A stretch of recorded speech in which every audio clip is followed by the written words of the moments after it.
Bismillahirrahmanirrahim. Assalamualaikum warahmatullahi wabarakatuh. Kami dari kelompok 2 akan membahas materi tentang model pembelajaran kooperatif. Sebelum itu, perkenalkan, nama saya Muhammad Iqbal dari kelompok 2 yang akan membahas materi pertama, yaitu definisi pembelajaran kooperatif atau pengertian model pembelajaran kooperatif.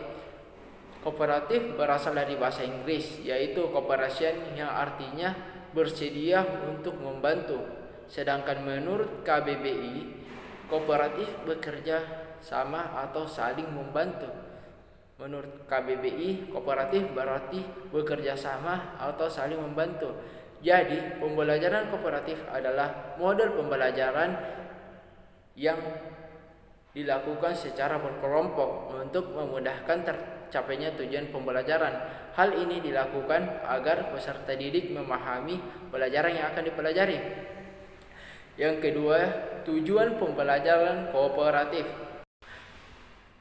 Adapun tujuan pembelajaran kooperatif yaitu hasil belajar akademik. Beberapa ahli berpendapat bahwa model pembelajaran ini lebih unggul dalam membantu siswa memahami konsep yang sulit.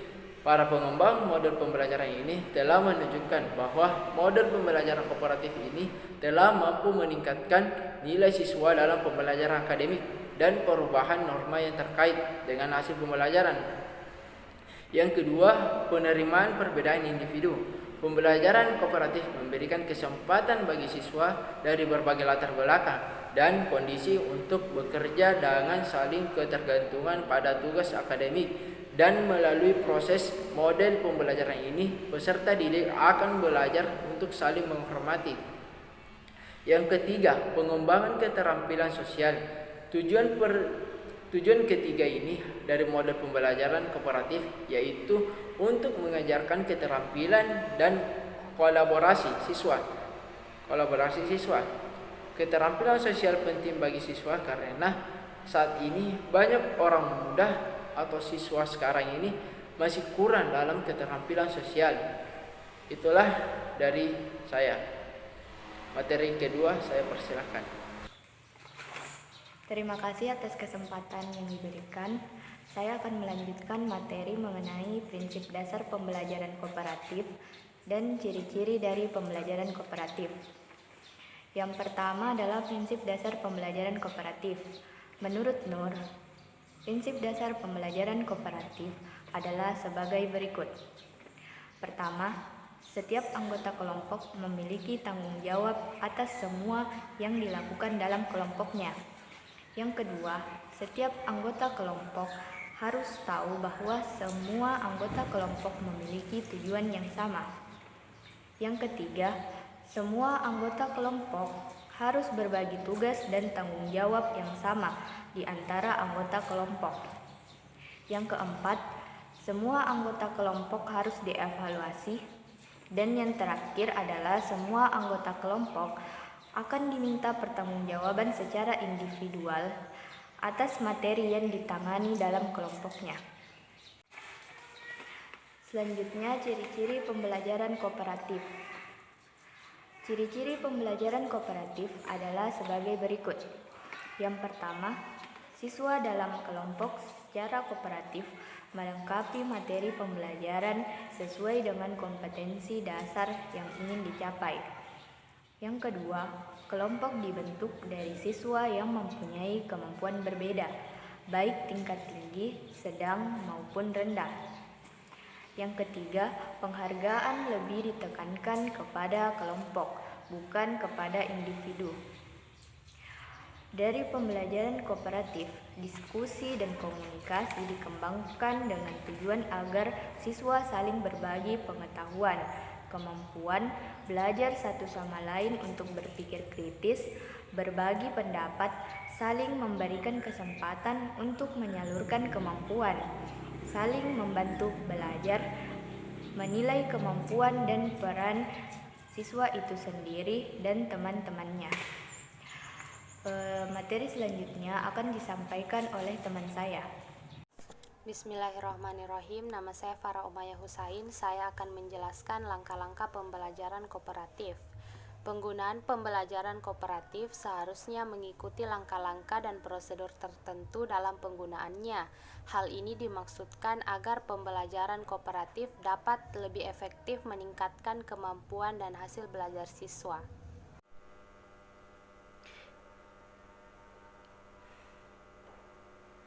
Carly dan Yuliriati-Ningsih mengemukakan 4 langkah-langkah pembelajaran kooperatif. Yang pertama, guru merancang pembelajaran, mempertimbangkan dan menetapkan target yang akan dicapai dalam pembelajaran. Selain itu, guru juga menetapkan sikap dan keterampilan-keterampilan sosial yang diharapkan dapat dikembangkan oleh guru selama berlangsungnya proses pembelajaran. Yang kedua, guru merancang lembar observasi kegiatan siswa dalam belajar secara bersama-sama dalam kelompok-kelompok kecil. Dalam penyampaian materi pembelajaran, pemahaman dan pendalamannya akan dilakukan siswa ketika belajar secara bersama-sama dalam kelompok itu. Yang ketiga, dalam melakukan kegiatan observasi terhadap siswa, guru mengarahkan dan membimbing siswa, baik secara individu maupun secara kelompok, dalam pemahaman materi maupun mengenai sikap dan perilaku siswa selama berlangsungnya proses pembelajaran. Dan yang terakhir, guru memberikan kesempatan kepada siswa untuk mempresentasikan hasil kerjanya.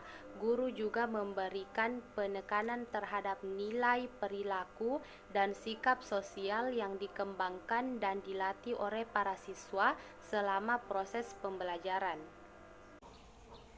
Adapun langkah-langkah pembelajaran yang dikemukakan oleh Ibrahim mengenai model pembelajaran kooperatif meliputi pada saat pelajaran dimulai, guru menyampaikan tujuan pelajaran dan memotivasi siswa untuk belajar. Langkah ini diikuti oleh penyajian informasi, seringkali dengan bahan bacaan daripada secara verbal. Selanjutnya, siswa dikelompokkan ke dalam tim-tim belajar. Tahap ini diikuti bimbingan guru pada saat siswa bekerja sama untuk menyelesaikan tugas secara bersama-sama.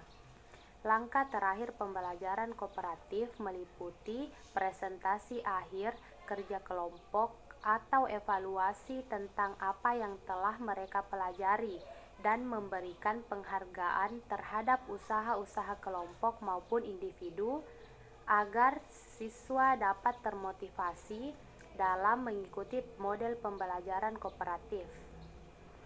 Pembahasan selanjutnya akan dilanjutkan oleh teman saya. Saya Nortrisari Said akan menjelaskan tentang keunggulan dan kelemahan model pembelajaran kooperatif. Yang pertama, keunggulan model pembelajaran kooperatif. Menurut Isjoni, yang dikutip oleh Heri Gunawan, terdapat beberapa keunggulan dalam pembelajaran kooperatif. Di antaranya yaitu 1. Memudahkan siswa melakukan penyesuaian sosial.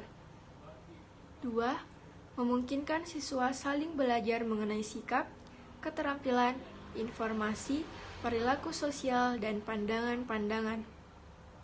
Ketiga, memungkinkan terbentuk dan berkembangnya nilai-nilai sosial dan komitmen. Keempat, meningkatkan kepekaan dan kesetiakawanan sosial. Kelima, menghilangkan sifat egois dan egosentris. Keenam, menghilangkan sifat keterasingan pada diri siswa. Ketujuh, membangun persahabatan. Kedelapan, berbagai keterampilan sosial yang diperlukan untuk memelihara hubungan saling membutuhkan dapat diajarkan dan dipraktekkan. 9. Meningkatkan rasa percaya kepada sesama manusia. 10. Meningkatkan kemampuan memandang masalah dan situasi dari berbagai perspektif. 11. Meningkatkan keyakinan terhadap ide atau gagasan sendiri. 12. Meningkatkan kesediaan menggunakan ide orang lain yang dirasakan lebih baik. 13. Meningkatkan motivasi belajar. 14. Meningkatkan kegemaran berteman tanpa memandang perbedaan kemampuan, jenis kelamin, cacat fisik, etnis, kelas sosial, agama, dan orientasi tugas. 15. Mengembangkan kesadaran bertanggung jawab dan saling menjaga perasaan. 16. Meningkatkan keterampilan hidup bergotong royong dan sikap tenggang rasa. 17. Memberikan harapan yang lebih besar bagi terbentuknya manusia dewasa yang mampu menjalin hubungan positif dengan sesamanya, baik di sekolah maupun dalam kehidupan masyarakat. Kelemahan model pembelajaran kooperatif, yaitu A. Guru khawatir bahwa akan terjadi kekacauan di kelas.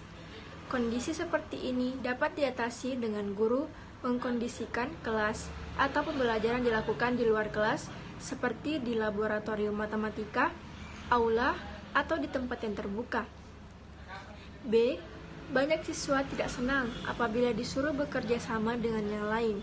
Siswa yang tekun merasa mereka harus bekerja melebihi siswa yang lain dalam grup mereka.